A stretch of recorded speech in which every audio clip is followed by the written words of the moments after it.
اور انہوں نے اس کی علت اور حکمت پوچھی ہو.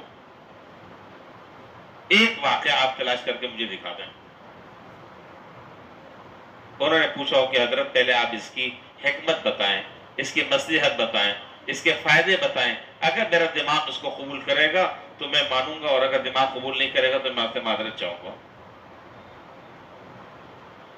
یہ تو میں بہت دور کی بات کر رہا ہوں، میں بس اب اس سے ذرا قریب کی ایک اور بات کرنے لگا ہوں. حضرات صحابہ رضی اللہ تعالیٰ عنہم اجمعین، اللہ تعالیٰ ان سب کے درجات بلند فرمائے. یہ اس خطہ ارض پر یہ نفوس قدسیت ہے، پاکیزہ نفوس ہے. اس سے بڑھ کر کوئی اور پاکیزہ نفوس نے اس زمین پر قدم نہیں رکھا. وہاں تو حال یہ تھا حضرات صحابہ کا، پہلے بھی میں نے عرض کیا تھا اور شاید اس جمعے کو بھی میں نے بات بتائی ہے.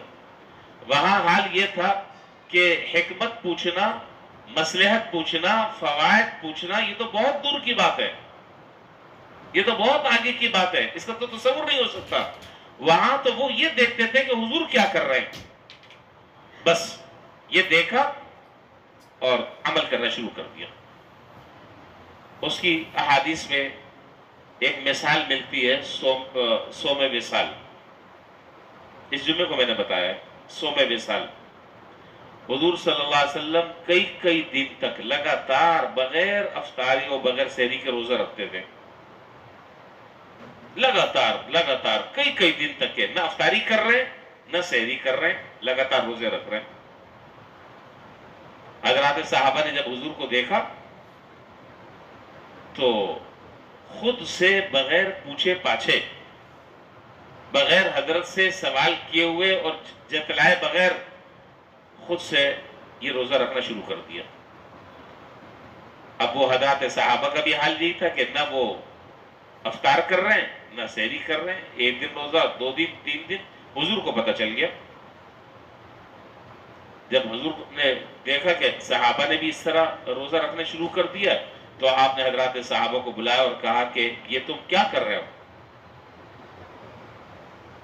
کہا کہ جی ہم نے آپ کو دیکھا کہ آپ اس طرح روزہ رکھ رہے ہیں، ہم نے بھی روزہ رکھنا شروع کر دیا. آپ نے فرمایا کہ ایکم مثلی، بخاری کی روایت ہے، ایکم مثلی یطعمنی ربی ویسقینی. ارے تم میں سے کون میری طرح ہو سکتا ہے؟ مجھ کو تو میرا رب کھلاتا ہے اور میرا رب پلاتا ہے، تمہارے اندر اس کی طاقت و قدرت نہیں ہے. یعنی یہ معنی نہیں ہے کہ میرا رب مجھے کھلاتا ہے آسمان سے جو وہ کڑھائی اور فرائی اور دسترخوان اور میکڈونلڈ اور KFC سے وہاں برگر آ رہے ہیں. نہیں، مطلب یہ ہے کہ اللہ تعالیٰ سے جو میرا ایک روحانی تعلق ہے، جو ذکر کے ذریعے مجھے حاصل ہو رہا ہے، دعاؤں کے ذریعے حاصل ہو رہا ہے، قرآن کریم کی تلاوت کے ذریعے حاصل ہو رہا ہے، اس کے اندر ایسی بلا کی تاثیر ہے کہ وہ کمزوری نہیں ہونے پا رہی، کمزوری نہیں ہو رہی. روحانی طاقت جو ہے وہ مضبوط ہو رہی ہے. لہذا تم اس کی طاقت نہیں رکھ سکتے. تمہارے لیے تو بہتر یہی ہے کہ تم روزہ رکھ رہے تو افطار بھی کرو، تم سحری بھی کرو. میرا مسئلہ الگ ہے. تو حضرات صحابہ کی شان یہ تھی کہ علت اور حکمت پوچھنا تو بہت دور کی بات ہے. وہ تو یہ دیکھتے تھے کہ حضرت اس وقت کیا کر رہے ہیں، بس یہ دیکھا، عمل کرنا شروع کر دیا. ہم آج جو ہے وہ حکمت پوچھتے ہیں، ہم آج مصلحت پوچھتے ہیں. ایک اور میں مثال دے دوں. میری بات ابھی آج جو میں جو بات کرنی تھی وہ تو ساری باتیں بھی رہ گئی ہے میری. یہ تو بس پتہ نہیں کہاں سے باتیں ذہن میں آ گئی. آج جو سوچ کر آیا تھا وہ بات ابھی پوری اسی طرح ہے. بس ایک اور بات کر بات ختم کر رہا ہوں. ایک مثال لے لیں. آپ نے دیکھا ہوگا اور آپ نے کتابوں میں بھی پڑھا ہوگا، اپنے بڑوں سے بھی سنا ہوگا کہ کھانا کھانے کے دوران اور خاص طور پر کھانا کھانے کے بعد انگلیوں کو چاٹنا سنت ہے. جانتے ہیں آپ، پڑھا ہوگا، سنا بھی ہوگا. اب آج کا نوجوان یہ کہتا ہے کہ جی مجھے پہلے اس کی حکمت آپ بتائیں کیا ہے. اچھا، مزے کی بات یہ ہے ہمارا ایمان اتنا کمزور ہے، اتنا کمزور ہے. آج سائنس نے تحقیق کر یہ بات ثابت کر دی. سائنس نے ہمیں، اللہ تعالیٰ معاف فرمائے، حضور کی بات پر اتنا یقین نہیں ہے جتنا سائنس کی بات پر یقین ہے. حضور نے تو 1400 برس پہلے بتا دیا تھا کہ دیکھو جب تم برتن چاٹو گے انگلی سے اور انگلیوں کو چاٹو گے تو اس کا 2 فائدے ہوں گے. ایک فائدہ یہ ہوگا کہ جب انگلیاں چاٹو گے تو تمہارا نظام ہاضمہ درست ہوگا. بہت سارے فائدوں میں سے ایک فائدہ یہ ہے.